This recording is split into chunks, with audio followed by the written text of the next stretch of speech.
Live from WTVO Rockford and your home team. Eyewitness News at 5 starts now. Local organizations come together for Suicide Awareness Month. They say it's an issue that impacts everyone in the community. And a statewide college welcomes back its former students. Organizers say it's all in an effort to strengthen ties within the community. And a 100-year-old Rockford woman checks off the last thing off her bucket list. She says she just couldn't wait to see the green and gold play today in Lambeau, and it was a thriller. Good evening, I'm Marissa Lessner. Taylor is off tonight. Thanks for joining us.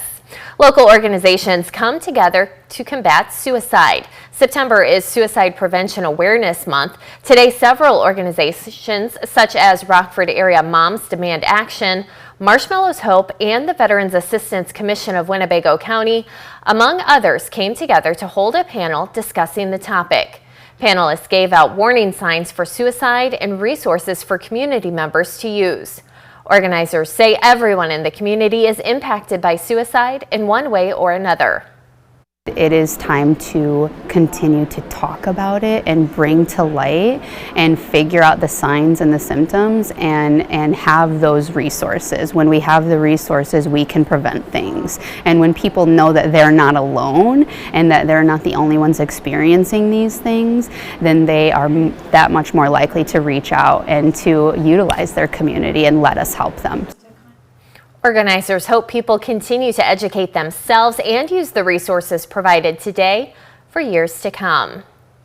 As COVID cases continue to rise, we'll soon be able to get free COVID tests sent right to our homes. Starting tomorrow, we can request up to 4 free tests shipped through the U.S. Post Office. It takes less than 2 minutes to complete the online form. The test should ship in a week or 2. This is paid for through a $600 million investment from the White House. We have the link on how to sign up at mystateline.com. If you're looking for work, now might be a good time to make your move. One career coach says hiring managers want to complete their teams both before the holiday season and so everyone is in place to start the new year. Also, recruiters are back to work after their summer vacations, and hiring managers have more free time now that the kids are back in school. Some experts debate whether there's actually a search, but it still might be worth updating your resume and brushing up on those interview skills. A local college holds a family-friendly event for everyone to enjoy. Rock Valley College held an alumni and community tailgate party. The campus was transformed with live music and games like cornhole and ladder toss, among other activities. The highlight of the day was the college's men's and women's soccer teams taking the field for games. Organizers hope the event brings alumni closer to the Rockford region. Our main goal for this event is to widely welcome the community and all of our alumni. We know we have over 20,000 alums that live in the region, and so we want everyone to come back to campus, bring your kids, and just have fun today and celebrate the amazing things that our athletics accomplish here. The first 500 people were treated to a free hot dog, chips, and a drink. The college hopes to host the tailgate party for many years to come. A state-line couple celebrates a major marriage milestone. Tomorrow, Dick and Colleen Fry celebrate their 70th anniversary. They grew up in the area, graduating from East High School and getting married when they were both 18 years old. The pair says they are very fortunate to have stayed together for so long. Well, it feels the same. So far, so we're good. still hanging in there pretty good, you know. We got married at 18 and it worked. A lot of times it doesn't, Yeah. but it worked. Yeah. So we're lucky. My only advice is say yes a lot. Ma'am. Dick and Colleen spent the morning with their 4 children. The couple currently lives in Cherry Valley. A Rockford woman who turned 100 a couple months ago finally gets to check off the last thing from her bucket list. Alice Alfredson says she always had different dreams she wanted to accomplish for her life.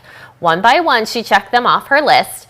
Now the last one was going to Lambeau and seeing the Packers play. Alice's friends, Herbert and Paula, helped her in completing that dream. They encourage everyone not to pass up the opportunity to help others. It's a blessing to us that we've been blessed to be able to do that for her. More people should think about blessing others if they can. And if there's an opportunity to help somebody, not to pass it by, but to take advantage of it. Oh, I'm just going to live that game and enjoy. Watch that green and gold and enjoy. And be thankful and grateful to these people that have made it possible. Alice also took a Hall of Fame tour, all with her family and friends, and she sure got to watch a good game. Reagan Holgate will have the highlights later on in sports. Officials across the southern U.S. border say they're overwhelmed by the recent migrant crossings.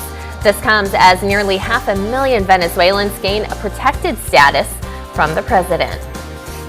Our temperatures for the second day in a row made it to 80 degrees. Pretty comfortable and warm out there. May not be the same the next few days as we add in a better chance for some rainfall. I'll time out when and when we'll see those numbers warm right back up coming up in the First Warn forecast a little later. You're watching Eyewitness News, your home team, with Taylor Castro, Reagan Holgate, and Chief Meteorologist Candace King. Welcome back. Unauthorized border crossings are surging at the southern U.S. border. Officials say they are overwhelmed. The Border Patrol chief says with his agents busy dealing with the flow of migrants, the cartels have the advantage. President Biden authorizing temporary protected status for nearly 500,000 Venezuelans already here in the country. It's a policy some say encourages people to show up at the border. Here's ABC's Matt Rivers with the details.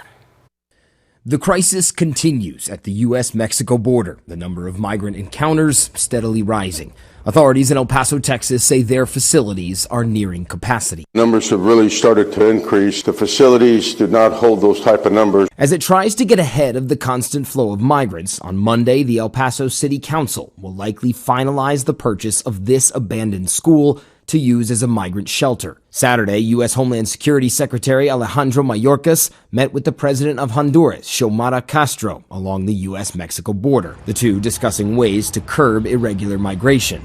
Texas Governor Greg Abbott busing migrants to other cities, including New York, Chicago, and Denver. Every individual that boards one of those buses is going voluntarily. No one is being forced. In an exclusive interview with ABC News, Border Patrol Chief Jason Owens says his agents are busy processing migrants, taking some of their attention away from their primary goals, preventing criminals, drugs, and weapons from entering the U.S. So as long as we're having to deal with this flow, the advantage rests with our adversary, the cartels. Republican Congressman Mike Turner believes the U.S. should complete the border wall and change U.S. asylum rules. These numbers speak for themselves. They surely show that the administration's policy is encouraging people to come across the border. There are myriad reasons why migration is surging, and while the administration's policies may contribute, they are far from the only reason.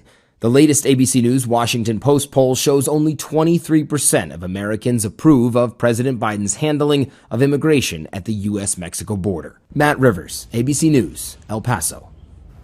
Well, rain looks to be the trend for the next couple of days. Coming up, Candace details the chances for showers and how warm it will be for our upcoming week. Now, your First Warn weather forecast from Chief Meteorologist Candace King. Well, it has been nice and warm out there this afternoon. Second day, our temperature has made it to 80 degrees. Yesterday, we were 82. Today, we made it right to 80. Still at 80 in Freeport, 77 in Rockford, 75 comfortable degrees in Poplar Grove, 78 in Rochelle, and 77 our current temperature in Janesville. Our weather watcher, Mike, just north of Forston, 79. No rain today and a partly cloudy sky. Reason why we were able to warm those temperatures so much this afternoon because of that southeasterly breeze. The lack of really cloud cover we've had more sunshine from time to time, and those rain showers really holding off. We've got a couple of showers that are trying to form here west of the Mississippi River. These are lining up along a cold front that'll eventually kind of work closer towards us tonight and during the day tomorrow, but with some dry air in place, it's really eating away at any moisture that's trying to work in out ahead of that front. So as we go through the rest of this evening, look for those mostly dry skies and likely a partly cloudy sky. A couple of thunderstorms firing up to the north there in north central Wisconsin. Area of low pressure moving through the plains in the upper Midwest will eventually work to the southeast over the next couple of days. And you can see that on water vapor imagery, that well-defined area of low pressure. That is cut off from the main flow of the jet stream, kind of weakens and then meanders a little bit to the south here over the next couple of days. So as that low pressure system gets closer to us, we are going to see more cloud cover gradually increase and then a better chance for some rain showers, most likely coming up Monday into Tuesday, but more so Tuesday night and then into Wednesday. So let's put this together with Futurecast. We've got cloud cover out there, and as we maintain that southeasterly wind, notice our temperatures are still holding in those lower 60s, so it will be a warmer night tonight. Now, some breaks in the cloud cover. I do anticipate that again into the afternoon tomorrow, so temperatures could actually warm back into the mid, maybe even upper 70s before we see a couple of scattered rain showers and an isolated thunderstorm or two going into the afternoon. So putting that precipitation chance at about 30-40%. So we've got some dry time out there. Getting Monday night into Tuesday, we'll see a few more showers, a couple of isolated thunderstorms. Same story going into Tuesday, but by Tuesday afternoon, that low pressure system is closer to us. So I think we see a little more widespread rainfall, and then some heavy rain will be possible Tuesday night into Wednesday. We take a live look with our SkyTrack camera out of the Poplar Grove Airport. Pretty quiet out there, comfortable and warm.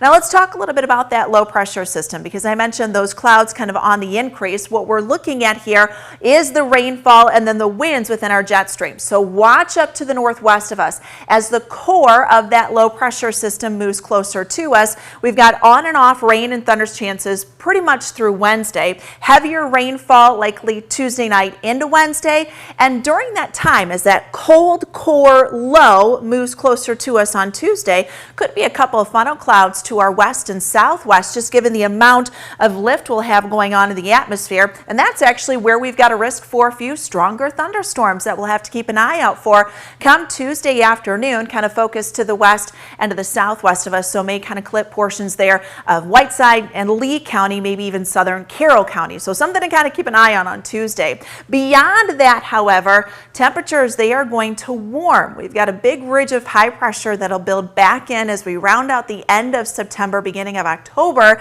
And those temperatures by next weekend could be right back close to 80 degrees. So 59, that's where we'll head for the night tonight. A partly to mostly cloudy and warm evening. 75 for tomorrow afternoon. We'll hold on to a few showers, maybe a rumble of thunder or two. But again, we've got some dry time in there. Better chance for rain will be coming in as that low moves closer to us. That's Tuesday into Wednesday. And again, we'll watch the potential for some heavy rainfall late Tuesday night, wrapping into Wednesday. After that, temperatures will warm, low 70s on Thursday, but we're back into the upper 70s. May even be able to see those 80s by next Saturday and Sunday. All right, thanks, Candace. Reagan's in next with sports. Jordan Love making his first career start at Lambeau. It's one he won't soon forget. We'll hear from QB1 after the break.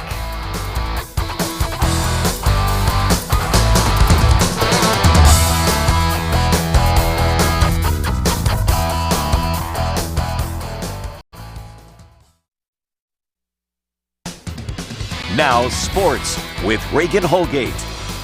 After back-to-back road games for the Packers, it was time for Jordan Love to finally make his first career start at Lambeau Field in their home opener versus the Saints. But Derek Carr and his offense came out firing. Here in the first, he goes to Jimmy Graham for the 8-yard score, and it's 7-0 Saints. Still no score for the Packers in the second. They punt it away, and it's Rashid Shaheed on the return for Nolo. He cuts up the field and turns on the Jets all the way to the house. A 76-yard punt return, and it's 14-0. Now let's go to the second half. Rashawn Gary having a great day. Gets his second sack on Carr. Carr would go down with a shoulder injury after that and wouldn't return to the game.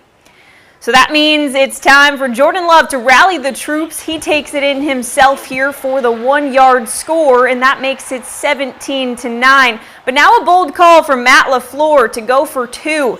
Love is scrambling in the backfield, but he's got Samori Toure, and it's good, folks. What a drive there for Green Bay. Let's go to the next possession for the Packers.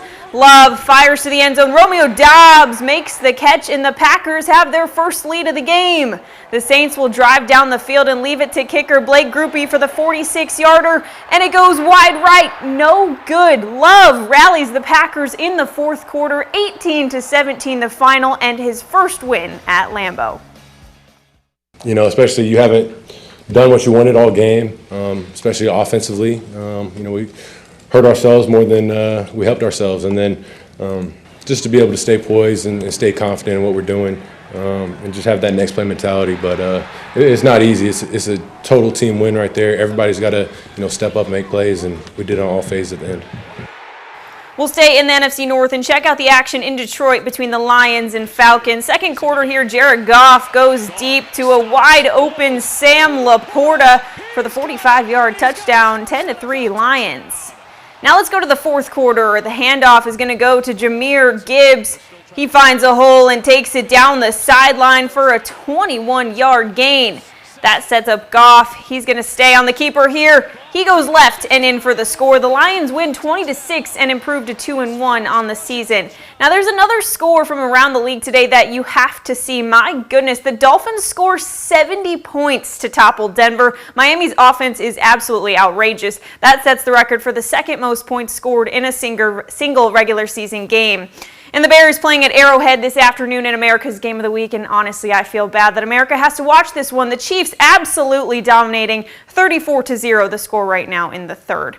And there's obviously been a lot of drama surrounding the Bears this week and the resignation of Alan Williams. He noted it was to take care of his health and family, but ESPN's Adam Schefter reported today that the Bears' Human Resources Department did weigh in and deemed that it was due to inappropriate conduct, but not criminal activity.